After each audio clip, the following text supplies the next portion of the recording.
Every single conference has a preseason championship odds team that is under plus 200, except the Big 12. So Vegas is trying to tell you there is no big favorite out in the Big 12. I think Utah's being a little bit undervalued here, but the top two teams, according to our friends at FanDuel, are Utah and Kansas State at plus 340 and plus 360. Just for reference, the number one team in the ACC, according to FanDuel, is Georgia at plus 185. No surprise there. Ohio State in the Big Ten at plus 155. And actually, I misspoke a moment ago, so allow me to correct myself in real time as I record this show. The ACC has got a couple of teams at plus 280. That's Clemson and Florida State. But still, those odds are shorter than what you have in the Big 12. And I think that is very telling about what the odds makers think about that particular league. Now, I think that the ACC has got stronger teams at the top. Clemson, Florida State, Miami, Louisville, NC State is to me a stronger top five than what you have over in the Big 12. Utah, Kansas State, Kansas, Arizona, and Texas Tech. But as you go down further, the depth in the Big 12 I think outpaces what you have over in the ACC. The next team after NC State is SMU, who's making the G5 jump. Go ask BYU, Cincinnati, Houston, and UCF just how difficult that actually is to accomplish. Remember, SMU won the American Conference last year.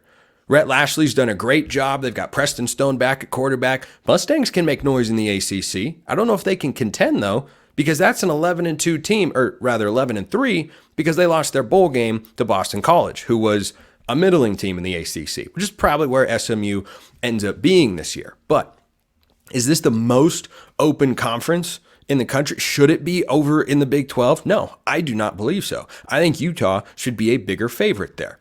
My reasoning is rather simple. Kansas State and Utah, I think we all agree. I hope we all agree. We probably don't, but that's okay. That Kansas and Utah State, excuse me, Let me flip the states there. Kansas State and Utah are the two best teams in the Big 12 going into the season. I've got Avery Johnson as the quarterback for one team, and I've got Cam Rising as the other. Historically, 6th and 7th year quarterbacks, which Cam Rising is one of those two. He's been around college football for a mighty long time.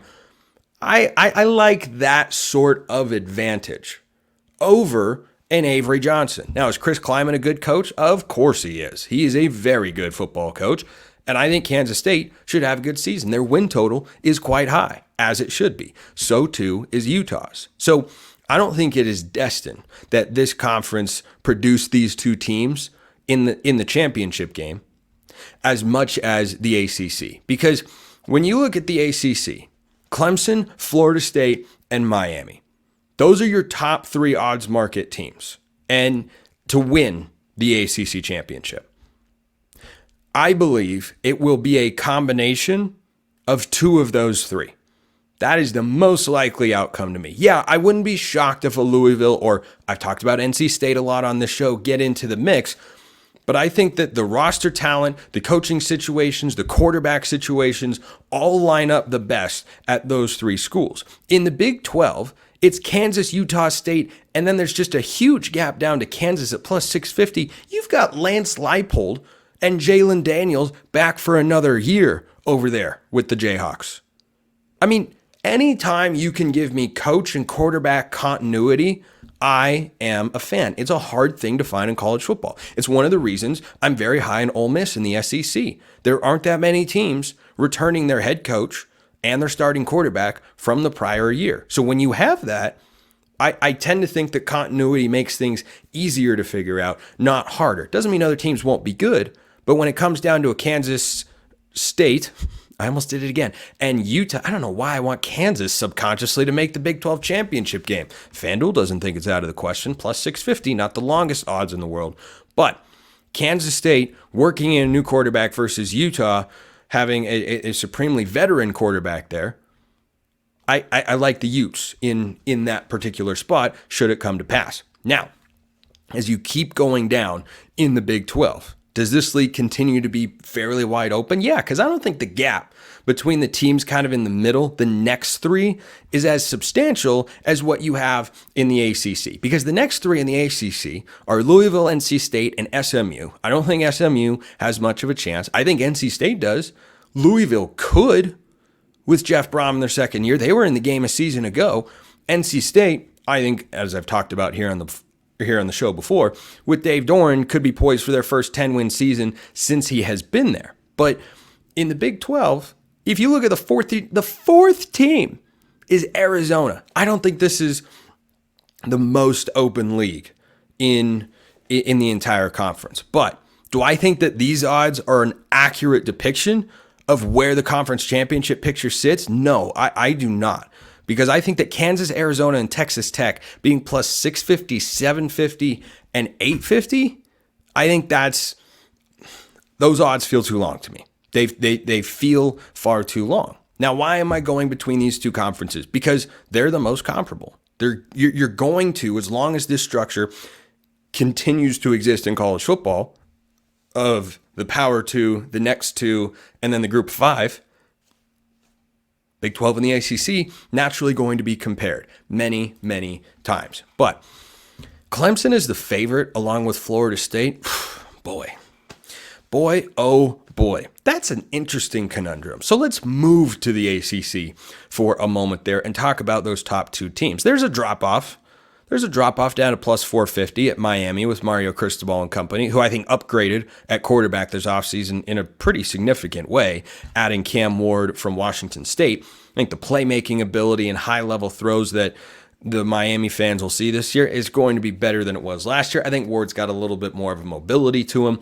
Tyler Van Dyke is a fine, capable quarterback. He'll go up to Wisconsin this year, and the Badgers will be just fine. He'll be solid up there at a place like Miami where they want to run the football first, historically speaking. So Florida State and Clemson. DJ Uiagalelei is the quarterback at Florida State. In case everybody forgot, Cade Klubnik back for another year with the Clemson Tigers. And so for Clemson, you have that returning dynamic that I love so much of head coach and quarterback, and you've got a great and proven offensive coordinator. That spells big leap.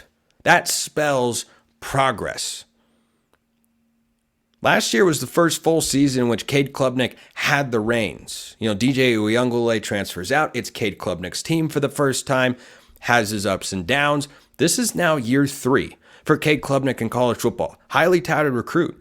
He's going to have everything that he needs. He's got a head coach who's obviously going to support him, but not in every single way, as I'll get to in a moment. And you have an offensive coordinator who we know is very good. He was one of the architects behind TCU making the national championship game. And he left, so did a lot of players, and the Horned Frogs missed a bowl game. I don't think Sonny Dykes is a terrible coach. In fact, I know for a fact that he has not given his track record. But I just wonder if Garrett Riley and Cade Klubnik can't find that secret sauce, that special formula, the right way to make it happen over there in Clemson. But the question is whether or not their roster is going to be as good as it needs to be. This is a school with a head coach in Dabo Swinney that certainly recruits well. You go look at Clemson's recruiting classes. They're not bad. They're not scraping the bottom of the barrel. They're not inching just to get, a top 30 or 40 class here and there. No, they can recruit. But they just have this stubborn refusal to bring kids in via the portal because it's all about the program and the culture and the identity. We'll see if that plays itself out. Because Clemson just had an 8-4 regular season, won their bowl game against Kentucky to end the year 9-4. But that's the worst regular season Dabo Swinney has had there as the head coach in, shall we say, a very long time.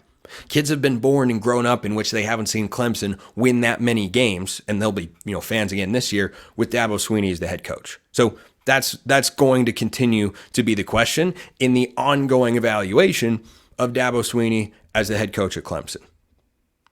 And I think it's a fascinating year. I think it is a fascinating year for what they can do. And then conversely, You've got a little bit of a nomad in DJ Uyunglele. Mike Norvell got a big extension in the offseason. It's the most ticked off program in all of college football because they didn't get the chance, Florida State that is, to get blown out in the playoff this past year. But does that give them that sort of edge? Yeah, I think so. At some level, Mike Norvell is going to incorporate that into the program and into the culture down there in Tallahassee. And at some point in time, I think that's just good for you.